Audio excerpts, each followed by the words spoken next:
வணக்கம். Big topic with Karthik Mayakumar. Ponniyin Selvan படம் release ஆச்சு. அந்த படத்துக்கான பாராட்டுகளும் குறையல, அந்த படம் சார்ந்த சர்ச்சைகளும் குறையல. இதை பற்றி தான் முழுக்க இந்த ஷோவில் பேச போகிற நிகழ்ச்சியில் போகலாம்.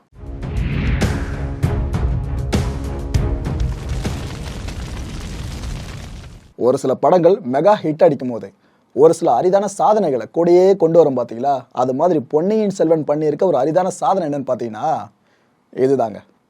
இந்த ஒரு ஃப்ரேமை நல்லா பாருங்கள், உங்களுக்கே புரியும் என்ன சொல்ல வரேன்னு சொல்லிட்டு. இந்த ஏஜ்டு பீப்புளெலாம் இருக்காங்கள்ல, இவங்கள்லாம் பொன்னியின் செல்வனோட முரட்டத்தனமான வாசகர்கள். அவங்களுக்கு பல ஆண்டுகால கனவு இதெல்லாம். இது எப்படா படமாக வரும், நம்மளோட அபிமானமான ஸ்டார்ஸ்லாம் அந்த படத்தில் நடித்து அதை நாம் எப்போ பொருத்தி பார்ப்போம். ஏன்னா பொன்னியின் செல்வன் கதையை படிக்கிறப்ப இந்தந்த கேரக்டர் இப்படி தான் இருக்குன்னு சொல்லிட்டு நாமளே கற்பனையோட உருவம் கொடுத்துருப்போம். அந்த உருவம் தரித்த கேரக்டர்ஸ்லாம் ஸ்க்ரீனில் வர்றப்ப நமக்கு ஒரு கூஸ் பம்ப் ஏற்படும் பாருங்கள். அந்த ஒரு செகண்டுக்காக பல பேருமே காத்துக்கிட்டு இருந்தாங்க. அதுதான் உண்மை. அதுவும் நிறைய பேர் தியேட்டர்லேருந்து வெளியே வந்துட்டு புன்னகையோடு போகிறாங்க. வயசானவங்கள தான் சொல்கிறேன். அவங்கள பைட் கொடுக்குறப்பலாம் அவ்வளோ சந்தோஷமாக கொடுக்குறாங்க. பார்த்துட்டுங்க படம் ஒரு வழியாக. நாங்கள் இது பார்க்கவே மாட்டோம்னு நினச்சோம், ஆனால் பார்த்துட்டு வாங்க, சூப்பராக பண்ணியிருக்காங்க, அது இதுன்னு வாழ்த்துக்கிட்டு இருக்காங்க. கிட்டத்தட்ட அந்த ஆடியன்ஸில் எடுத்துக்கிட்டிங்கன்னா ஒரு 15% இருந்து 20% வரைக்கும் முதியவர்கள்னு சொல்லலாம், கொஞ்சம் ஏஜ்டு பீப்புள். அவங்களாம் அதிகபட்சம் தியேட்டருக்கே வரமாட்டாங்க. ஏன்னா அவங்க டேஸ்ட்டுக்கு படம் அப்படின்றது பெருசாக இருக்காது தியேட்டரில். ஸோ இதனாலே தவிர்ப்பாங்க. வெகு சிலர் மட்டும் தான் அந்த கேட்டகரியில் இருக்கவங்க தியேட்டருக்கு வருவாங்க. ஆனால் பொன்னியின் செல்வன் படம் பண்ணியிருக்க சாதனை அந்த 20% முதியவர்களையும் தியேட்டருக்கு வர வச்சிருக்கு. இதுதாங்க இந்த படத்தோட அரிய சாதனையாக பார்க்க முடியும். ஒரு பீரியட் ஃபிலிம் இல்லைன்னா ஒரு ஃபிக்ஷன் கதையை, வரலாறு ரீதியான ஒரு ஃபிக்ஷன் கதையை அப்படியே படமாக எடுக்கிறோம் அப்படின்னா அதை ரசிகர்கள் திரும்ப திரும்ப திரும்ப பார்க்கணுன்னு தான் ஆசைப்படுவாங்க. ரசிகர்கள் மட்டும் இல்லை, படக்குழுவும் அதையே தான் ஆசைப்படும். ஏன்னா திரும்ப திரும்ப ரசிகர்கள் பார்க்குறாங்கன்னா அவங்க நிறைய விஷயங்களை புதுசாக அதுலேருந்து தெரிஞ்சுக்கலாம். இந்த ஃப்ரேமில் அந்த ஃப்ரேமில் மிஸ் பண்ணதை அவங்க புரிஞ்சிக்கலாம். அது அவங்களுக்கான தனிப்பட்ட என்டர்டைன்மெண்ட் வேல்யூவாகவும் கருதப்படும். இன்னொரு பக்கம் படக்குழுவுக்கு பார்த்தீங்கன்னா ஒரு டிக்கெட் 2, 4, 6 மாறுதுன்னா சந்தோஷம்தான், அவ்வளோ வசூல், ஓகே, அவங்களும் ஒரு பக்கம் ஹாப்பி. இப்படி மியூச்சுவலாக 2 பக்கமே ஹாப்பியாக இருக்காங்க. இந்த பொன்னியின் செல்வன் படம் எடுத்துக்கிட்டிங்க அப்படின்னா முதல் வாட்டி சாதாரண ஸ்க்ரீன்ஸில் பார்த்துருப்பாங்களே, அவங்களாம் 2வது வாட்டி பார்க்கறதுக்காக ஐமேக்ஸ் ஸ்க்ரீனை தேடி ஓடிக்கிட்டு இருக்காங்களாம். அதுலேயும் நிறைய பேர் அந்த விருப்பத்தை இப்போ பதிவு பண்ண ஆரம்பிச்சிருக்காங்க சோஷியல் மீடியாஸில். இது போல் ஐமேக்ஸில் எனக்கு இந்த படத்தை பார்க்கணும் அவ்வளோ ஆசையாக இருக்குங்க. நான் புக்கை படிச்சுட்டேன், பல முறை படிச்சுட்டேன், அவ்வளோ லைத்து போயிருக்கேன். அந்த புக்கில் இருக்க ஒவ்வொரு கேரக்டர் சம்மந்தமாக பேசும்போதும் அதை ஸ்க்ரீனில் பார்த்துட்டேன். அது இன்னும் எனக்கு கூஸ் பம்பை கொடுத்துருக்கு.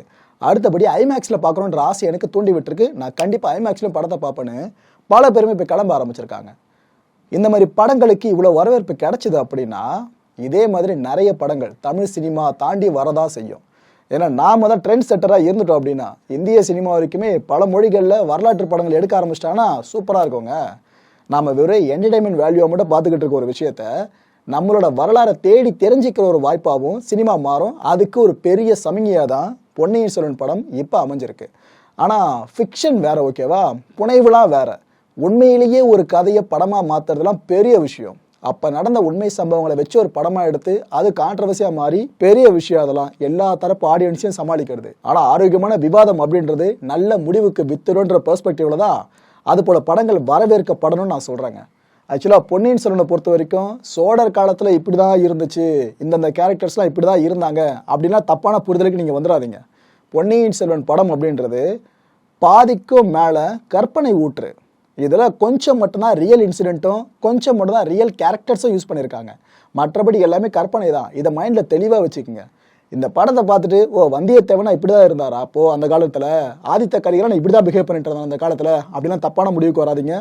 உண்மை வேற, படத்தில் சொல்லப்பட்டிருக்க விஷயங்கள் வேற. இதை தெளிவாக புரிஞ்சுக்கிட்டு படத்தை படமாக பாருங்கள். இந்த பொன்னியின் செல்வன் படம் எந்த அளவுக்கு தமிழ் சினிமாவில் தாக்கத்தை ஏற்படுத்தியிருக்கு அப்படின்றதையும் உங்ககிட்ட இன்னும் தெளிவாக சொல்ல விரும்புகிறேன். அதான் ரசிகர்கள் சார்ந்த தாக்கம் பார்த்துறோம். அடுத்தபடியாக இந்த படங்கள் சார்ந்த தாக்கத்தை இது ஏற்படுத்தியிருக்குங்க. என்னன்னா வர 7ஆம் தேதி ஒரு 3 பெரிய படங்கள் ரிலீஸ் ஆகிறதா இருந்துச்சு. அந்த 3 படங்களோட ரிலீஸ் தேதியும் இப்போ தள்ளி வைக்கப்பட்டிருக்கு. காரணம் one and only Ponniyin Selvan தான். ஏன்னா இந்த படம் வெளியாகிறது சார்ந்து அந்த படக்குழுவே யோசிச்சிருக்க மாட்டாங்க எந்த அளவுக்கு வரவேற்பை பெறும், எந்த அளவுக்கு வசூல் வேட்டை பண்ணணும்னு சொல்லிட்டு. ஆனால் படம் தீராத வசூல் தாக்கத்தில் ஓடிக்கிட்டே இருக்குது. ஒவ்வொரு நாளைக்கும் மினிமம் 50+ crore அடித்து தள்ளிக்கிட்டு இருக்கு இந்த படம். உலகம் ஃபுல்லாக சொல்கிறேன், தமிழ்நாடு கலெக்ஷன் மட்டும் இல்லை, ஒட்டுமொத்த உலகம் ஃபுல்லான கலெக்ஷன் சேர்த்து சொல்கிறேன். அந்த அளவுக்கு படம் இந்த அளவு குதிரை வேகத்தில் ஓடிக்கிட்டு இருக்கா. இதனாலேயே 7ஆம் தேதிக்கு ரிலீஸ் ஆக இருந்த அத்தனை படங்களும் அப்படியே தள்ளி வச்சுருக்காங்க. சரி, இதோட புயல் வேகம் கொஞ்சம் ஓயிட்டோம், வசூல் வேட்டை கொஞ்சம் தனியிட்டோம், அதுக்கப்புறம் நம்ம பொறுமையாக வந்துக்கலாம்னு சொல்லிட்டு இதில் சுந்தர் சி சாரோட படம் ஒன்று வரதா இருந்துச்சு பார்த்தீங்களா. அவரோட படைப்பில் அந்த படத்தையும் சேர்த்து தள்ளி வச்சிருக்காங்க. எல்லாத்துக்கும் காரணம் பொன்னியின் செல்வன் மட்டும்தான். இந்த படம் அப்பயே இன்கேஸ் ஸ்பீடை குறைக்காம ஓடிக்கிட்டே இருந்துச்சுன்னா இன்னும் பல படங்கள் தள்ளி வைக்கப்படுறதுக்கு வாய்ப்புகள் அதிகமாக இருக்குது. ஏன்னா படங்கள் ரிலீஸ் ஆகிறது விஷயம் இல்லை, ரிலீஸ் ஆகிறதுக்கு அதிகபட்சமான தியேட்டர்ஸ் வேணும்ல. அந்த ஸ்க்ரீன்ஸே கிடைக்கலனா ரிலீஸ் பண்ணி என்ன பிரயோஜனம்? வசூல் பெருசாக ஒன்றுமே இல்லாமல் போயிடும். இந்த பயத்தினால தான் ஒவ்வொரு படமும் முண்டி அடிச்சுக்கிட்டு பின்னாடி போய்கிட்டு இருக்கு. இது போல வித்தியாசமான சாதனைகள்லாம் எப்பயாவது தான் தமிழ் படங்கள் சார்ந்து சாத்தியமாகும். அது பொன்னியின் செல்வன் படத்தில் அப்பட்டமாக சாத்தியமாகி இருக்கு. விக்ரம் படம் வந்தது சார்ந்த இதே போல தான் ஒரு சில விஷயங்கள் எட்டி பார்த்தது. ஆனால் அது கொஞ்சம் டிலே ஆச்சு. இவ்வளோ சீக்கிரமாலாம் ரியாக்ஷன் வெளியே வரல, கொஞ்சம் டிலே ஆச்சு. ஆனால் பொன்னியின் செல்வன் படத்தில் உடனடியாக ரியாக்ஷனை பார்க்க முடியுது. ஓகே, அடுத்த ஒரு முக்கியமான விஷயத்தை பற்றி தான் நம்ம டிஸ்கஸ் பண்ண போகிறோம். இந்த கல்கி கிருஷ்ணமூர்த்தி இருக்கார்லங்க, அவர் பேரில் அறக்கட்டளை ஒன்று இருக்குது. அது எத்தனை பேர் தெரியும்? இந்த அறக்கட்டளைக்கு இந்த படக்குழு ஏதாவது பார்த்து பண்ணாங்கன்னா நல்லாயிருக்கும். எதுக்காக சொல்கிறேன்னா, பொன்னியின் செல்வன் அப்படின்ற கதை மட்டும் இல்லைன்னா அந்த படம் கிடையாது. அந்த படம் இல்லைன்னா அந்த படத்தை எடுத்தார்ல தயாரிப்பாளர், அவருக்கு இந்த அளவு போட்ட பணத்தை விட அதிகமாக திரும்ப வந்திருக்கிறதுக்கும் வாய்ப்பே கிடையாது. அப்படி இருக்கிறப்ப கல்கி கிருஷ்ணமூர்த்தி அறக்கட்டளைக்கு ஏதாவது இவங்க பார்த்து பண்ணாங்கன்னா ரொம்ப நல்லாயிருக்கும், பேர் உதவியாக இருக்கும். என்னப்பா அவங்க குடும்பத்துக்கு என்ன பண்ண சொல்லாமல் எதுக்காக ட்ரஸ்ட் சார்ந்து கேட்குற அப்படின்னு கேட்டிங்கன்னா, அதை நான் விளக்குற மக்களே. எம்ஜிஆர் அவர்கள் இந்த பொன்னியின் செல்வன் கதையை படமாக எடுக்கிறதுக்கு முயற்சி பண்ணிட்டு இருந்தார். அந்த டைமில் அப்ராக்ஸாக ஒரு 10,000 ரூபாய் வரைக்கும் கொடுத்து இந்த கதையை அவர் வாங்கிட்டார், சொந்தமாக வாங்கிட்டார். ஆனால் என்ன ஆயிடுச்சுன்னா, ஒரு படத்தோட ஷூட்டிங்கில் இருக்கிறப்ப அவருக்கு காயம் ஏற்பட்டு அவர் சில மாதங்கள் ஓய்வு எடுக்க வேண்டிய சூழலுக்கு தள்ளப்பட்டார். அதுக்கப்புறம் இந்த ப்ராஜெக்ட் அவர் எவ்வளோ முயற்சி பண்ணியும் எடுக்கலை, அப்படியே ட்ராப் ஆயிடுச்சுங்க பொன்னியின் செல்வன் ப்ராஜெக்ட். இதுக்கு பிற்பாடு இந்த பொன்னியின் செல்வன் கதை நாட்டுடைமையாக்கப்படுது. அதாவது யார் வேணும்னாலும் இந்த கதையை பயன்படுத்திக்கலாம். அது எந்த கிரியேஷன் ப்ராசஸாக இருந்தாலும் சரி அவங்க பயன்படுத்திக்கலாம். அனிமேஷனுக்காகவோ, கதையை ஜஸ்ட் நீங்கள் சொல்லி அது ஒரு வீடியோ ஆடியோவாக வெளியிடுறதோ, அதுக்காகவோ படமாக எடுக்கிறதுக்கோ எல்லாத்துக்கும் நீங்கள் ஓப்பனாக யூஸ் பண்ணிக்கலாம். காப்பி ரைட்டுன்ற விஷயமே இந்த கதைக்கு இல்லைன்னு கவர்மெண்ட்டே சொல்லிடுச்சு. அதை தான் நாட்டுடைமையாக்கல் அப்படின்னு சொல்லுவோம். ஸோ இது மாதிரி கதை மாறிடுச்சா, அதுக்கப்புறம் தான் கமல்ஹாசன் சார் உள்ள வராரு. அவர் எப்படியாச்சும் இந்த படத்தை எடுக்கலாம் ட்ரை பண்ணுறாரு, ஆனால் அவராலேயே முடியல. இவங்களை கடந்து உள்ளே வந்தவர் தான் மணிரத்னம் சார். அவர் 2 வாட்டி முயற்சி பண்ணார், 2 வாட்டியும் தோல்வியில் தான் முடிஞ்சது. ப்ராஜெக்ட் அப்படியே கைவிடப்பட்டுச்சு. 3வது தடவையாக முயற்சி பண்ணி தான் பொன்னியின் செல்வன் படத்தை அவர் எடுத்து முடிச்சாரு. நாம் இப்போ ஸ்க்ரீனில் பார்த்துக்கிட்டு இருக்கோம். ஸோ இவ்வளோ பேரை தாண்டி வந்திருக்குங்க.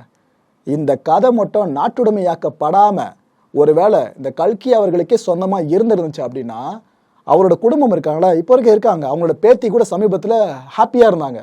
படத்தில் அவ்வளோ பேர் நல்லா ஒர்க் பண்ணியிருக்காங்க, மணிரத்னம் சார் சூப்பராக எடுத்திருக்காரு, மகிழ்ச்சி தெரிவிச்சிருந்தாங்க. ஸோ இப்போ வரைக்கும் குடும்பம் இருக்குது. அவங்களுக்கு ஏதாவது நிதி உதவியை இந்த குறிப்பிட்ட தயாரிப்பு நிறுவனமான லைக்கா ப்ரொடக்ஷன்ஸ் இருக்காங்களே அவங்க கொடுக்கலான்னு நாம் கேட்டிருப்போம். ஆனால் கதை நாட்டுடைமையாக்கப்பட்டதுனால அந்த குடும்பத்துக்கே தெளிவாக தெரிஞ்சிருக்கும் நம்மளால் இப்போ சொந்தம் கொண்டாட முடியாதுன்னு. ஸோ அதனால தான் அந்த குடும்பம் சார்ந்து நம்ம எதுவும் உதவி பண்ண சொல்லி கேட்கல. ஆனால் கல்கி கிருஷ்ணமூர்த்தி அறக்கட்டளை இருக்குல்ல, அதுக்கு ஏதாவது உதவி பண்ணலாம். அது மட்டும் இல்லாமல் கல்கி கிருஷ்ணமூர்த்தி அவர்களோட குடும்பத்தினர் இப்போ வரைக்கும் எந்த இன்டர்வியூலுமே கேட்கலைங்க. எங்களுக்கு ஏதாவது ஷேர் கொடுத்தா நல்லாயிருக்கும், இது போல் எதுவுமே கேட்கல. அவங்களுக்கு தெளிவாக புரிஞ்சிருக்கு ப்ராக்டிக்கல் என்னன்னு சொல்லிட்டு, நாட்டுடைமைனா என்ன டேர்ம்னு அவங்களுக்கு தெளிவாக புரிஞ்சிருக்கு. அவங்க எதுவுமே அதை பற்றி கேட்காம இருக்காங்க. ஆனால் ட்ரஸ்ட்ன்ற விஷயம் பல பேருக்கு உதவி பண்ணுறதுக்காகவே அமைக்கப்பட்டது. அதனால தான் சொல்லியிருந்தேன், இந்த அறக்கட்டளைக்கு ஏதாவது கொடுத்து உதவி பண்ணாங்கன்னா ரொம்ப நல்லாயிருக்கும். ஓகே, அடுத்த ஒரு முக்கியமான விஷயங்க, நம்ம நடிகர் நாகார்ஜுனா இருக்கார்ல, ரட்சகன், மறந்துருக்க மாட்டீங்க, அப்படியே கையில் நரம்பேறுமே, அதே நாகார்ஜுனா அவர்கள் தான். அவர் இப்போ ரீசெண்டாக ஒரு விஷயத்த சொல்லியிருக்காரு. கம்பேரிசன் சார்ந்த நம்மளோட எல்லா எதிர்பார்ப்புகளையும் தவிடுபொடியாக்குற மாதிரி தான் அந்த விஷயம் அமைஞ்சிருக்கு. என்ன சொல்லிட்டாப்ல, இந்த பாகுபலியவும் பொன்னியின் செல்வனையும் நிறைய பேரும் ஒப்பிட்டு இருக்காங்களே, இதை பற்றி நீங்கள் என்ன நினைக்கிறீங்க சார் அப்படின்னு கேட்குறப்ப அவர் சொன்ன விஷயம் தான், அதெல்லாம் கண்டுக்காதீங்க, அதெல்லாம் பெருசாக காதில் போட்டுக்காதீங்க. நீங்கள் பாருங்கள், பொன்னியின் செல்வன் அவ்வளோ சூப்பராக இருக்குது, நான் அந்த கதையை படித்து வேற இருக்காங்க, அவ்வளோ அருமையாக இருக்கும்.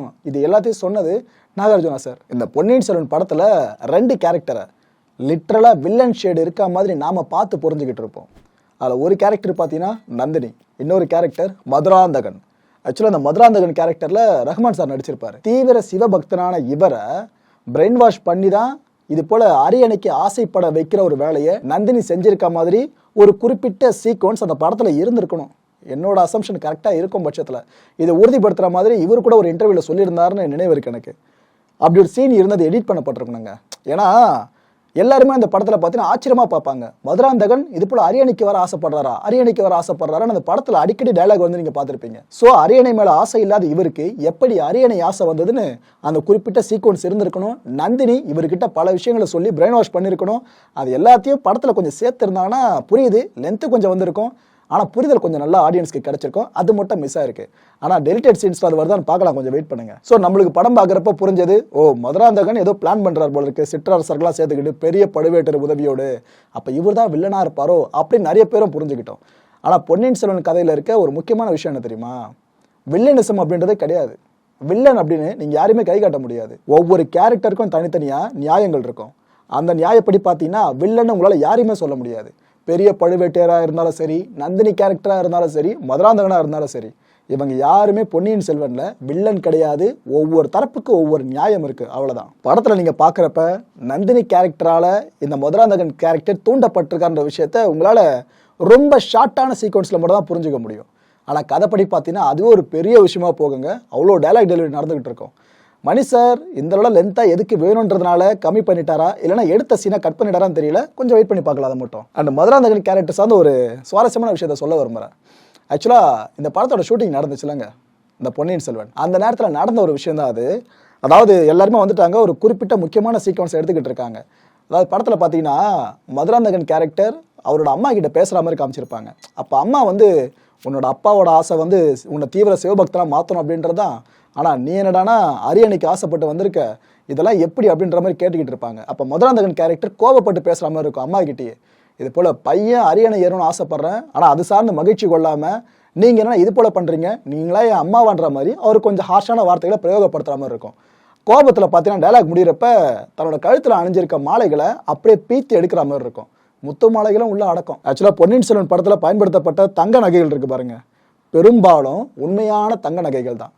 சரி, இந்த முத்துக்கள் என்னப்பான்னு கேட்டீங்கன்னா உண்மையான முத்துக்கள் எல்லாமே ரியல் பேர்ல்ஸ். அதனால இவருக்கே தயக்கம் இருந்துச்சாங்க. அந்த சீக்வன்ஸில் அறுத்து எரியறதுல அவ்வளோ தயக்கம் இருந்துச்சான். ஆனால் லைட் போகிற இஷ்யூ இருந்ததுனாலையும் டைரக்டர் அருங்கன்னு அதை சொன்னதுனாலையும் தான் வேற வழி இல்லாமல் மனசு இல்லாமல் அதை அறுத்தாராம். அதுவும் அந்த நூல் இருக்கும் பார்த்தீங்களா, அது கோர்க்கப்பட்டிருக்க நூல், அது அந்த அளவுக்கு தடிமனாக இருந்திருக்கான். அதனால ஈஸியாக அறுக்க முடியலையா. அந்த சீனை நீங்கள் படத்தில் பார்த்தீங்கன்னா தெரியும், மொத்தமாக அறுந்து விடாமல் கொஞ்சம் அப்படி கழுத்தில் இருக்காமல் இருக்கும். அது காரணம் அதுதான். ஆக்சுவலாக அங்கே ஸ்பாட்டில் என்ன நடக்குதுன்னு பார்த்தீங்கன்னா எல்லாமே ஒரிஜினல் கோல்டு, ஒரிஜினல் பேர்ல்ஸ்னு சொன்னால இதெல்லாத்தையும் பாதுகாக்கிறதுக்காகவே தனியாக குழுக்கள் இருப்பாங்களாம். ஒவ்வொரு ஆபரணம் ஒவ்வொரு முத்தையும் கவுண்ட் பண்ணி தான் எடுத்துகிட்டு போவாங்களாம். அதுக்கப்புறம் ஷூட்டிங்கை திரும்ப எடுத்துகிட்டு வருவாங்களாம். இந்த முத்து மாலை அறுக்கிற சீன் இருக்குது பார்த்தீங்களா, ருத்ராட்சத்தோடு சேர்த்து, அந்த நேரத்தில் செதறின முத்துக்களை ஒவ்வொருத்தராக அங்கே அமர்ந்து பொறுமையாக எடுத்து கவுண்ட் பண்ணி கொண்டு போய் வச்சிருக்காங்க. அதுக்கப்புறம் அடுத்த சீக்வன்ஸை அதை கொண்டு வந்திருக்காங்க. இப்படிலாம் பண்ணியிருக்காங்களாம். இந்த விஷயங்கள் எல்லாமே இப்போ தான் ஒன்றா வெளியே வருது. உதாரணத்துக்கு இது போல் நடந்திருக்குன்னா அப்போ அந்த ஸ்பாட்டில் எவ்வளோ சுவாரஸ்யமான விஷயங்கள் நடந்திருக்கும் பாருங்க. அடுத்ததா நம்ம சின்ன பழுவேட்டரையர் பார்த்திபன் அவர்கள், அவரை பற்றியே பேசிடலாம். இந்த 1001 படத்தில் இவர் ஒரு கேரக்டர் பண்ணியிருப்பாருங்க. என்ன கேரக்டர் அதெல்லாம், அவ்வளோ கஷ்டங்க அது. ஆக்சுவலாக செல்வராகவன் சார் நினைக்கிறதுல 10% பண்ணுறதே பெரிய விஷயம். ஆனால் பார்த்திபன் சார் கிட்டத்தட்ட 80% மேலேயே பண்ணியிருப்பாருன்னு சொல்லலாம். அவ்வளோ பர்ஃபார்மன்ஸ் ஹெவியாக இருக்கும் அந்த படத்தில். உண்மையிலேயே சோழ அரசர்னா இப்படி தான் இருந்திருப்பாங்களோ அப்படின்னு நாமளே யோசிக்கிற அளவுக்கு தான் அந்த கேரக்டர் டிசைனாக இருக்கும், இவரோட பர்ஃபார்மன்ஸாக இருக்கும். ஆனால் அந்த படம் ரிலீஸ் ஆகி பெருசாக போகலை. நிறைய பேருக்கு அந்த படம் பிடிக்கலன்னுட்டாங்க. ஆனால் என்ன மாரி படங்க, அந்த படத்தில் டீகோட் பண்ண அவ்வளோ விஷயங்கள் இருக்கு உள்ள, ஆனால் அதை பிடிக்கலன்னுட்டாங்க. ஆனால் அதுக்கப்புறம் 10 வருஷம் கழிச்செல்லாம் இங்கே கொண்டாடினாங்க, அது வேற. அந்த படத்துக்கு கிடைச்ச அந்த நெகட்டிவான ரெஸ்பான்ஸ் இருக்குல்ல, இது பார்த்திபன் சாரையும் சரி அந்த படக்குழுவினர் எல்லாரையும், குறிப்பாக ஜிவி பிரகாஷ் அவர்களெல்லாம் பயங்கரமாக ஒரு மாதிரி அவங்களே ஃபீல் பண்ணுற அளவுக்கு போயிடுச்சு. நம்ம நல்லதானே ஒர்க் பண்ணியிருக்கோம், ஆனால் எதுக்காக நம்மளுக்கு ரெக்கக்னிஷனே கிடைக்கல அப்படின்னு அவங்கள ஃபீல் பண்ணுற அளவுக்கு போயிருந்துச்சு. ஏன்னா செல்வா சார் அந்த கேரக்டர் சார்ந்து பார்த்திபன் சார்கிட்ட சொல்கிறப்ப எனக்கு சம்பளம் இல்லைனாலும் பரவாயில்ல, நான் அந்த கேரக்டர் பண்ணுறேன்னு இவர் வாலண்டியராக ஒத்துக்கிட்டு பண்ணார். அவ்வளோ கஷ்டமான ஒரு கேரக்டரை. ஆனால் இவருக்கும் பார்த்தீங்கன்னா நெகட்டிவான ரெஸ்பான்ஸ் மட்டும்தான் வந்துச்சு. என்ன சார் இப்படி அப்படி இது போலாம் நடிச்சிருக்கீங்க அதுன்னு சொல்லிட்டு எப்படி வந்திருக்கு. படம் பெருசாக போகலைன்னா அந்த படத்தில் நடிச்சு எல்லாருக்குமே சரியா இல்லைன்ற மாதிரி தான் முத்திரை குத்துவாங்க. அந்த முத்திரை இவர் மேலே குத்தப்பட்டுச்சு. ஆக்சுவலாக 1001 அவ்வளோ மிக முக்கியமான ஒரு ரோல் ப்ளே பண்ணியும் இவருக்கு கிடைக்காத பேர் இந்த பொன்னியின் செல்வனில் 10ல் ஒரு கேரக்டராக வருது, இந்த சின்ன பழுவேட்டர் கேரக்டர். ஆனால் அந்த கேரக்டருக்கு ஒரு கிடைச்சிருக்குங்க பேர். எங்கே போனாலும் ரெஸ்பான்ஸு. அதுவும் ரீசெண்டாக தஞ்சை பெரிய கோயிலுக்கு போயிட்டு வந்தாருங்க. ஏதோ உள்ள சிஎம் வந்துட்டு போனால் எந்த அளவுக்கு ப்ரோட்டோகால் இருக்கும் அப்படி இருக்காங்க போலீஸாரங்க. அவ்வளோ கூட்டம் இவரை குழுமி நின்றுக்கிட்டு இருக்காங்க. எல்லாத்துக்கும் ஒரே ஒரு காரணம், மனுஷன் சின்ன பழுவேட்டராக நடிச்சிருக்காருல, சோழ பேரரசு சார்ந்த ஒரு ஃபிக்ஷன் படத்தில் இவர் ஒரு கேரக்டர் பண்ணியிருக்காருல, இது மட்டும்தான். இவர் ஆக்சுவலாக ரீசெண்டாக ஒரு இன்டர்வியூட சொல்லியிருந்தாரு, இது போல் நம்ம வாங்கின சம்பளத்தெல்லாம் திருப்பி கொடுத்துலாமா, அந்த அளவுக்கு பேசியிருக்காங்களாம் இந்த ஆக்டர் சார்ந்து. ஏன்னா இந்த படம் சார்ந்து இவ்வளோ தூரம் நம்மளுக்கு அங்கீகாரம் கிடைக்குது, மக்கள்கிட்ட அமோக வரவேற்பு கிடைக்குது, நம்மளுக்கு பாராட்டு கிடைக்குதுன்னா சம்பளம் ஏமாத்திரம் இந்த படத்துக்காக நம்ம வாங்கினது நம்ம திருப்பி கூட கொடுக்கலாம், அந்தளவுக்கு மன நிறைவாக இருக்குன்னு இந்த மனுஷன் பேசியிருக்காருங்க. எந்த அளவு வழியில் இருந்திருப்பாங்க யோசிச்சு பார்க்க முடியுதா. அவ்வளோ பெரிய படத்தில் அவ்வளோ எதிர்பார்த்து பண்ண ஒரு கேரக்டருக்கு நெகட்டிவான ஃபீட்பேக் கிடைச்ச நம்மளுக்கு இந்த படத்தில் இவ்வளோ பாசிட்டிவான ரிவ்யூஸாக வந்துக்கிட்டு இருக்குன்னா எந்த அளவு ஹாப்பி. இந்த விஷயத்தை தான் இவர் இப்போ சொல்ல ஒன்று ஒன்றா கேட்க முடிஞ்சுக்கிட்டு இருக்கு. படத்தில் அவரோட பர்ஃபார்மன்ஸை பார்த்தீங்கன்னா காம்ப்ரமைஸ் பண்ணவே முடியாதுங்க. அவ்வளோ கனக்கச்சிதமாக பொருந்தி இருப்பார். ஆனால் ஒரு விஷயம் என்னென்னா, இந்த பொன்னியின் செல்வன் கதை இருக்குல்ல, 1950 1954 வரைக்கும் இந்த கல்கி இதெல்லாம் வந்துக்கிட்டு இருந்துச்சு. அப்போவா இருக்கட்டும், அதுக்கப்புறம் புத்தகமாக வெளியானதாக இருக்கட்டும், அந்த டைமில் வரையப்பட்ட இந்த சின்ன பழுவேட்டரையர் உருவ தோற்றம் அப்படின்றது ஒல்லியாக இருக்கும். ஆக்சுவலாக அந்த ஒல்லியாக இருக்க உருவ தோற்றத்தை தான் வாசகர்கள் எல்லாருமே மனசில் வச்சுருந்தாங்க. ஆனால் நம்ம படத்தில் பார்க்குறப்ப பார்த்திபன் சார் கொஞ்சம் ஃபேட்டாக இருக்க மாதிரி தான் இருப்பாப்புல, ஆனால் கம்பீரமாக இருக்கும். ஆனால் இவர் மேட்ச் பண்ணிட்டாருங்க. அந்த கேரக்டர் ஒல்லியாக இல்லாமல் குண்டாக இருந்தால் எப்படிலாம் பாடி லாங்குவேஜ் இருந்திருக்குமோ, கண் பார்வை உடல் அசைவுகள் இருந்திருக்குமோ, அதை அப்படியே ஃபுல்ஃபில் பண்ணி கொடுத்துருக்காப்புல பொன்னியின் செல்வன் படத்தில். ஆகச்சிறந்த கலைஞர்கள்னா சும்மாவா? இந்த பொன்னியின் செல்வன் சார்ந்து நாம் பாராட்ட வேண்டிய மிக முக்கியமான ஒரு கலைஞர் பார்த்தீங்கன்னா தோட்டா தரணி சார் அவர்கள். அவர் தான் இந்த படத்துக்கு கலை இயக்குனர், தெரிஞ்சிருக்க நம்புறேன். சினிமா உலகத்தில் இருக்க எல்லா லெஜெண்ட்ஸுமே போற்ற ஒரு பெரிய லெஜெண்ட் பார்த்தீங்கன்னா தோட்டா தரணி சார் தான். இவர்கிட்ட இருக்க ஒரு ஸ்பெஷாலிட்டி என்ன தெரியுமாங்க? அசிஸ்டண்ட்டுக்கு அவ்வளோ மரியாதை கொடுப்பார். ஆக்சுவலாக சினிமா உலகத்தில் உதவியாளர்களை எந்தளவு நடத்துவாங்க, ஒரு சிலர் சொல்கிறேன், எல்லாருமே சொல்லலை, ஒரு சிலர் சொல்கிறேன், எந்தளவு மோசமாக நடத்துவாங்கன்னு நீங்கள் கேள்விப்பட்டிருப்பீங்க. ஆனால் நாங்கள் சில நேரங்களில் பார்த்துருக்கவே செஞ்சுருக்கோம். அவ்வளோ மோசமாக இருக்கும். ஆனால் இந்த மனுஷனை பொறுத்த வரைக்கும் அதட்ட மாட்டார், ஒருத்தரை மரியாதை இல்லாமல் பேச மாட்டார், ஒருமையில் அந்த மாதிரி விஷயமே இருக்காது, பேசி திட்டுறதுன்னு ஈக்குவலாக பக்கத்தில் அமர வச்சு ட்ரீட் பண்ணுறவருங்க தோட்டா தரணி சார். ஸோ இவர்கிட்ட நம்ம இந்த குணத்தை கண்டிப்பாக கற்றுக்கிட்டே ஆகணும். ஏன்னா ஒவ்வொருத்தருட ஒவ்வொரு விஷயம் இருக்குன்னு சொல்லலாம் கற்றுக்கிறதுக்கு. இவர்கிட்ட எந்த ஒரு விஷயத்தை நம்ம கற்றுக்கிட்டே ஆகணும். ஓகே, இவரை பற்றி சொல்லிட்டேன். இப்போ உள்ள நம்ம போகலாம். என்னென்ன சொல்லியிருக்காருன்னு. நம்ம தோட்டா தரணி அவர்கள் இப்போ என்ன சொல்லியிருக்காப்புலனா, இந்த படத்துக்கு ஒர்க் பண்ணது எங்களுக்கு ஒரு அலாதிங்க, பொன்னியின் செல்வனில் ஒர்க் பண்ணது. ஏன்னா டைரக்டர் மணிரத்னம் அவர்கள் ஒரு விஷயம் சொல்லுவார், அந்த விஷயத்தை நான் உள்வாங்கிப்பேன். நான் உள்வாங்கிக்கிட்ட விஷயத்தை இந்த படத்தோட சினிமாட்டோகிராஃபர் இருக்கார்ல ரவிவர்மன், அவரை உள்வாங்கிப்பார். இப்படி 3 பேரும் உட்காந்து யோசிப்போம், டிஸ்கஸ் பண்ணுவோம். இந்த படம் இந்த வெற்றி பெற காரணமே டிஸ்கஷன்ஸில் நாங்கள் பலமாக இருந்தது தான். ஏன்னா ஒருத்தர் எதிர்பார்க்கறத நாங்கள் 2 பேரும் கொடுக்கணும். டைரக்டர் எதிர்பார்க்கறத சினிமாட்டோகிராஃபரும் ஆர்ட் டைரக்டர் நானும் கொடுக்கணும். அப்படி கொடுக்கலன்னா முடிஞ்சு போயிடுச்சு, ஃபுல்ஃபில் பண்ண முடியாமல் போயிடும். இதுக்காக மெனக்கெட்டு ஒர்க் பண்ணணும்னு சொல்லியிருக்காருங்க. அண்ட் இந்த படத்தோட ஷூட்டிங் ஆரம்பிக்கிறதுக்கு முன்னாடியே பல இடங்களுக்கு பிரயாணப்பட்டிருக்காராம் நம்ம தோட்டா தரணி அவர்கள். அதாவது ஒரு ஃபிக்ஷனாக இருந்தாலும் கூட கொஞ்சமாச்சு நம்பகத்தன்மையை மக்களுக்கு கொடுக்கணும். சோழ பேரரசில் கோபுரங்கள் இப்படி இருந்திருக்கலாம், கோயில்கள் இப்படி இருந்திருக்கலாம், இப்படி எல்லாத்த பற்றியும் தெரிஞ்சுக்கணுன்றதுக்காகவே இந்தியாவோட பல பகுதிகளுக்கு ஒரு போயிருக்காராம். எல்லோரும் கேவருக்குல அது வரைக்குமே போயிட்டு ஒரு சில ரெஃபரன்ஸ் எடுத்திருக்காராம். நம்ம காஞ்சி வரைக்கும் இருக்க கோயில்களுக்கும் போயிட்டு ரெஃபரன்ஸ் எடுத்திருக்காராம். அந்த கிடைச்ச ரெஃபரன்ஸ் எல்லாத்தையும் ஒன்று திரட்டி தான் இந்த படத்தில் ஆர்ட் ஒர்க்கே பண்ணி முடிச்சிருக்காராம். இவர் கையை நீட்டினா ஓடுறதுக்கு எவ்வளோ அசிஸ்டன்ஸ் இருக்காங்க. ஆனால் மனுஷன் களத்தில் இறங்கி ஒர்க் பண்ணியிருக்காரு பார்த்தீங்களா இந்த வயசுலையும். அதுதாங்க தோட்டா தரணி சார் அப்படின்றது. ஆக்சுவலாக 1980s காலகட்டத்தில் நம்ம ஒய்எம்சிஏ இருக்குல்ல, அங்கே ஒரு பெரிய மேடை போட்டிருக்காங்க. எதுக்கு நினைக்கிறீங்க? பொன்னியின் செல்வன் கதை இருக்குல்ல, அதை நாடகமாக போடுறதுக்காக ஒரு சில வேலைப்பாடுகள் போயிருக்கு. அந்த நாடகத்துக்கு ஆர்ட் ஒர்க் பண்ணி கொடுத்தது சாட்சாத் தோட்டா தரணி சார் அவர்கள் தான். அந்த செட்டு போட்ட அனுபவம் இருக்குல்ல, அப்போது அந்த அனுபவம் இந்த படத்துக்கு ஒர்க் பண்ணுறப்ப அவ்வளோ கை கொடுத்துருக்கான். நாம் எப்போவோ சின்னதுன்னு நினச்சி ஒரு பண்ணுற வேலை பின்னாடி ஒரு பெரிய ப்ராஜெக்ட்டுக்கு ஹெல்ப்பாக அமையும்ன்ட்டு சொல்ல கேட்டிருப்போம். ஆனால் இவரோட வாழ்க்கையில் தெளிவாக அங்கே பார்க்க முடியுதுங்க. ஓகே, அடுத்ததா நம்ம பெரிய பழுவேட்டரையர் சரத்குமார் அவர்கள் இருக்காங்களே, அவர் சார்ந்த ஒரு விஷயத்த சொல்கிறாங்க. அவர் இப்போ ரீசெண்டாக ஒரு ஈவெண்ட்டில் கலந்துக்கிட்டு வெளியே வந்துட்டு இருந்தார். அந்த நேரத்தில் வழக்கம்போல பத்திரிகையாளர்கள் சூழ்ந்தாங்க, கேள்விகளை அடுக்க ஆரம்பித்தாங்க. அப்போ சரத்குமார் சார் அவர்கள் சில பதில்களை கொடுத்துருந்தாப்புல. அப்போ என்னென்ன சொல்லியிருந்தாருன்னு பார்த்தீங்கன்னா, பெரிய பழுவேட்டரையராக இந்த படத்தில் நடித்தது எனக்கு மகிழ்ச்சி அளிக்குதுன்னு சொன்னாருங்க. ஆக்சுவலாக ரஜினி சார் ஆசைப்பட்டார் கடைசியாக அந்த கேரக்டர் நடிக்கணும்னு சொல்லிட்டு. மணி சார் தான் வேண்டான்னு சொல்லி புறந்தள்ளார். அதுக்கு பல காரணங்கள் இருக்குது, அதே நான் முந்தைய வீடியோக்கு உங்களுக்கு சொல்லியிருந்தேன். அப்பேற்பட்ட கேரக்டரில் தான் சரத்குமார் சார் நடிச்சிருக்காரு. ஸோ இந்த கேரக்டர் நடிச்சது எனக்கு ரொம்ப மகிழ்ச்சி தான். மக்களுக்கு எதிரான எல்லாத்தையுமே தடை செய்யணும்னு சொன்னாருங்க. ஓகே, உங்கள் மைண்ட் எங்கே போகுதுன்னு தெரியுது, அது உங்கள் மைண்டோடவே இருக்கட்டும். வெற்றிமாறன் அவர்கள் சொன்னதை அவர்கிட்டே போய் கேளுங்க அதை பற்றி அப்படின்னு கொஞ்சம் கோவப்படுற மாதிரி பேசியிருந்தாப்புல. வெற்றிமாறன் சமீபத்தில் ஒரு விஷயம் சொல்லியிருந்தாப்புல, ராஜராஜ சோழனை இந்துவா காட்டுறாங்க அப்படின்லாம் சொல்லிட்டு. அதுக்கு 1000 அர்த்தங்கள் இருக்குது, உங்களுக்கு புரிஞ்சிருக்கும் நம்புறேன். இதை சார்ந்த கேள்வியை எழுப்பும் போது தான் சரத்குமார் சார் இந்த விஷயத்த சொல்லியிருந்தார். அது மட்டும் இல்லை, இந்த படம் சார்ந்த சித்தரிப்புகள் இருக்குல்லங்க, இது சம்மந்தமான கேள்வி வரும்போதும் கொஞ்சம் ரியாக்ட் பண்ணார். இதை பற்றி நீங்கள் மணிரத்னம் சார்கிட்டையோ ஜெயமுகன் சார்கிட்டே போய் கேளுங்க அப்படின்ற மாதிரி சொல்லிட்டு போயிட்டார். இவ்வளோ விஷயம் பத்திரிகையாளர் சந்திப்பில் மட்டுமே நடந்துச்சு. வெற்றிமாறன் அவர்கள் பற்ற வைத்த நெருப்பு இப்போ வரைக்கும் அணையவே இல்லைங்க, பெருசாக கொழுந்து விட்டு எரிய ஆரம்பிச்சிருக்கு. எது வரைக்கும் போயிருக்கு தெரியுமா? நம்ம பாஜக எம்எல்ஏ வானதி ஸ்ரீனிவாசன் அவர்கள் இருக்காங்களே, அவங்க வரைக்குமே போயிருக்கு. அவங்க என்ன ரியாக்ட் பண்ணியிருக்காங்கன்னா, சிவாலயத்தை கட்டிய ராஜராஜ சோழனை இந்து இல்லை அப்படின்றதா? வெற்றிமாறன் வன்மத்தை வெளிப்படுத்தி இருக்கிறார்னு ஆணித்தரமா அடிச்சிருக்காங்க. அந்நிய மதங்களை இம்மண்ணில் நிலைநிறுத்த பல சதிகள் நடந்துகிட்டு இருக்கு. தமிழர்கள் இந்து இல்லை அப்படின்னா இந்த மண்ணில் யாருமே ஹிந்து இல்லை அப்படின்னு சொல்லியிருக்காங்க. எவ்வளோ பெரிய விஷயங்கள் பார்த்தீங்களா? இந்த ஒவ்வொரு வார்த்தைகளுக்கும் வலு இருக்கா இல்லை பலவீனமான வார்த்தைகள் அப்படின்றத மக்கள் நீங்கள் முடிவு பண்ணிக்கலாம். ஓகே, அடுத்தபடியாக ஒரு பெரிய பேசேஜ் தான் உங்களுக்கு வாசித்து காட்ட போகிறேன். ஆக்சுவலாக இது யாருமே எதிர்பார்த்துருக்க மாட்டீங்க. இந்த நேரத்தில் இது வெளியே வரும்னு சொல்லிட்டு ஆனால் வெளியே வந்திருக்கு. நம்ம திருச்சி சிவா அவர்கள் இருக்காங்களே, திமுக எம்பி, இவர் ட்விட்டரில் ஒரு பதிவே ஏற்றிருக்காருங்க. ஒரு 4 பக்கங்களுக்கு வருது அந்த பதிவு. இந்த பொன்னியின் செல்வன் படம் இருக்குல்ல, இதை சார்ந்த பதிவு. படத்தை சார் பார்த்துருக்கார் போல இருக்கு. அதுக்கப்புறம் தான் அந்த பதிவே போட்டிருக்கார் போல இருக்கு. அந்த பதிவில் பொன்னியின் செல்வன் கதையை தான் படித்ததா இருக்கட்டும், இப்போதைய படம் வெளியே வந்திருக்கு, இது சார்ந்த அனுபவமாக இருக்கட்டும், எல்லாத்த பற்றியும் விவரித்து கொடுத்துருக்காப்புல.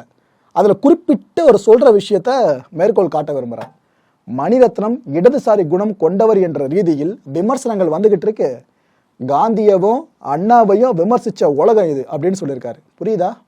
எதுக்காக திருச்சி சிவா அவர்கள் மணிரத்னம் சார் சார்ந்து இந்த விஷயங்களை சொல்லியிருக்காருன்னு சொல்லிட்டு இப்போ நடந்துகிட்டு இருக்க பொன்னியின் செல்வன் படம் சுற்றி நடந்துகிட்டு இருக்க அரசியலை புரிஞ்சுக்கிட்டாலே உங்களுக்கு இவர் ஏன் இதெல்லாம் சொல்கிறாருன்னு புரிஞ்சிருக்கோன்னு நம்புகிறேன். ஆக்சுவலாக அவர் அந்த பதிவில் என்னென்னலாம் சொல்லியிருந்தாரு, ஒரு வார்த்தை மிஸ் பண்ணாமல் இப்போ முழுமையாக பார்த்துட்டு கேட்டுட்டு வாங்க. பொன்னியின் செல்வன் கல்லூரியில் படித்த நாட்களில் இரவு பகலாக தொடர்ந்து உட்கார்ந்து ஒரே மூச்சில் படித்தது.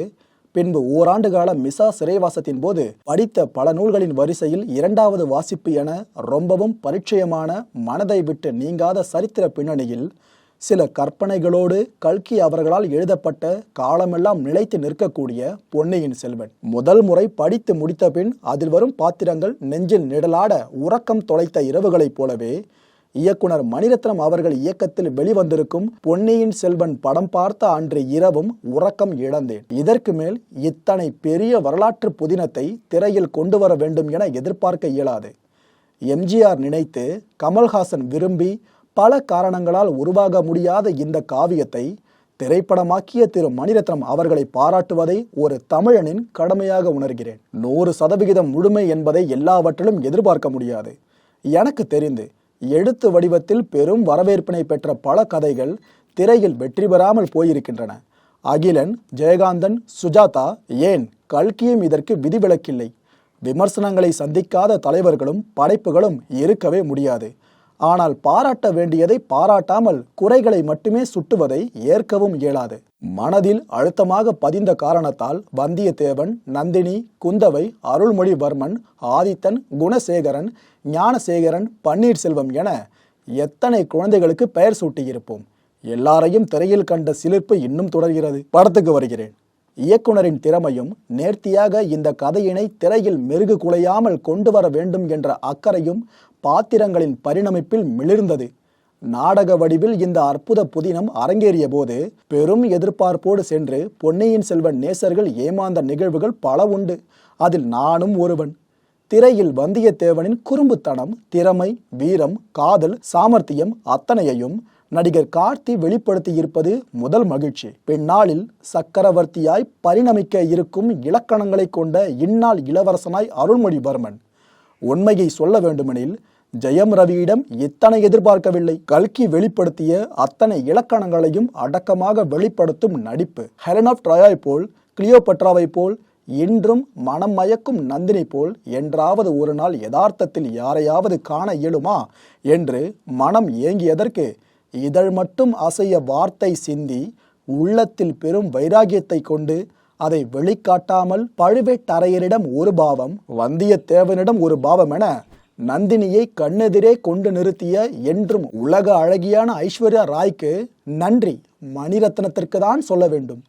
இளவரசிக்கு உள்ள இலக்கணங்களோடு சில இடங்களிலும் மனதில் மலரும் காதலை விழியால் மட்டும் காட்டி இதழ் வெறிக்காமல் சிரிக்கும் குந்தவையாய் த்ரிஷாவும், பெரிய பழுவேட்டரையராய் சரத்குமார், சின்ன பழுவேட்டரையராய் பார்த்திபன், வயது முதிர்ந்த நோயுற்ற அந்நிலையிலும் அரசியல் அதிகாரத்தை தன்னகத்தே உறுதியாய் வைத்திருந்த சுந்தர சோழராய் பிரகாஷ்ராஜ். மூலத்தை படிக்காதவர்களுக்கு அந்த பாத்திரங்களை கண்ணெதிரே கொண்டு வந்ததற்கு எத்தனை பாராட்டினாலும் தகும். எல்லாவற்றிற்கும் மேலாக ஆழ்வார்க்கடியான் ஜெயராம் உச்சம். மூலக்கதையில் ஓவியர் மணியம் வரைந்ததைப் போலவே அச்சு அசலாக என்ன ஒரு யதார்த்தமான ஒப்பனை, அதற்கேற்ற நடை, அங்க அசைவுகள், பேச்சு, நடிப்பு, வார்த்தைகளே இல்லை இவரின் திறமையை பாராட்ட. வீரமும் கோபமும் மட்டுமே குணாதிசயங்களாக கொண்ட ஆதித்த கரிகாலனாய் விக்ரம் ஏமாற்றம் அடையவில்லை, குறை காணும் குணத்துடன் படத்தை பார்க்காத காரணத்தால்.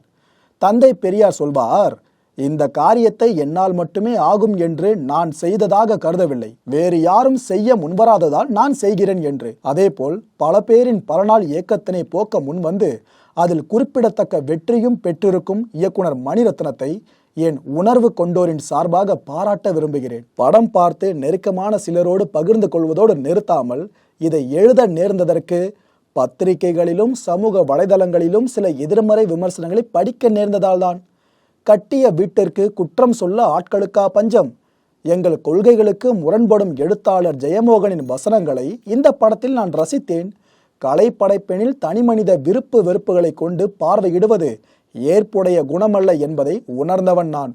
ஆனால் மணிரத்னம் இடதுசாரி குணம் கொண்டவர் என்ற அடிப்படையில் இந்த படைப்பின் சிறப்புகளை பெண்ணுக்கு தள்ளிவிட்டு விமர்சனங்கள் வைக்கப்படுவதையும் பார்க்க நேர்ந்தது. காந்தியையும் அண்ணாவையுமே விமர்சித்த உலகம் இது. எனவே இதில் விசித்திரம் ஏதுமில்லை. சிலர் கைவிட்ட முயற்சியினை பலர் முயல முன்வராத இந்த பெரும் படைப்பிற்கான முனைப்பிற்கும் உழைப்பிற்கும் வெளிச்சத்திற்கு வராத தொழில்நுட்ப கலைஞர்களின் திறமைக்கும் பாராட்டாமல் இருப்பதை குற்றமாய் உணர்கிறேன். இதற்கும் விமர்சனங்கள் வரக்கூடும், அதையும் உணர்ந்தே இந்த பதிவு. திருச்சி சிவா. மக்களே, இந்த கண்டென்ட்டை பொறுத்த வரைக்கும் நாம சிந்திக்க வேண்டியது ஒரே ஒரு விஷயம்தான். ஒரு பக்கம் பார்த்தீங்கன்னா வெற்றிமாறன் சார் பேசின விஷயம், இன்னொரு பக்கம் இயக்குனர் பேரரசு அவர்கள் கவுண்டர் கொடுத்த விஷயம், ஹெச் ராஜா அவர்கள் பேசின விஷயம், சீமான் அவர்கள் அதுக்கு கவுண்டர் கொடுத்த விஷயம், அப்படியே தொடர்ந்து வந்தீங்கன்னா வானதி ஸ்ரீனிவாசன் அவர்கள், இன்னொரு பக்கம் குஷ்பு அவர்கள், இப்போ அல்டிமேட்டா திருச்சி சிவா அவர்கள் எது வரைக்கும் வந்து நின்றுருக்கு பாருங்க. இந்த ஜெய்பீம் படம் ரிலீஸ் ஆன பிற்பாடு ஒரு சில சர்ச்சைக்குரிய விஷயங்கள் சார்ந்து சில நாட்களுக்கு அமளி துமளி போயிட்டு இருந்துச்சுல, லிட்டரலா அதே மாதிரி தான் பொன்னியின் செல்வனையும் பார்க்க முடிஞ்சுக்கிட்டு இருக்கு. ஆனா எது எப்படியோ ஒரு வழியா ஒரு விவாதம் ஆரம்பிச்சிருக்கு, அது ஆரோக்கியமான விவாதமா அமைஞ்சு அதுல ஒரு நல்ல முடிவு மக்கள் காதுகளை எட்டுச்சுன்னா அதை விட சந்தோஷம் வேற எதுவுமே இல்லை. நாரதர் கழகம் நன்மையில் முடியும்னு சொல்லுவாங்களே, பார்க்கலாம் இந்த விஷயம் எங்க போய் ஆரோக்கியமா முடியுதுன்னு சொல்லிட்டு. அடுத்த நிகழ்ச்சியில் சந்திக்கலாம். நன்றி, வணக்கம்.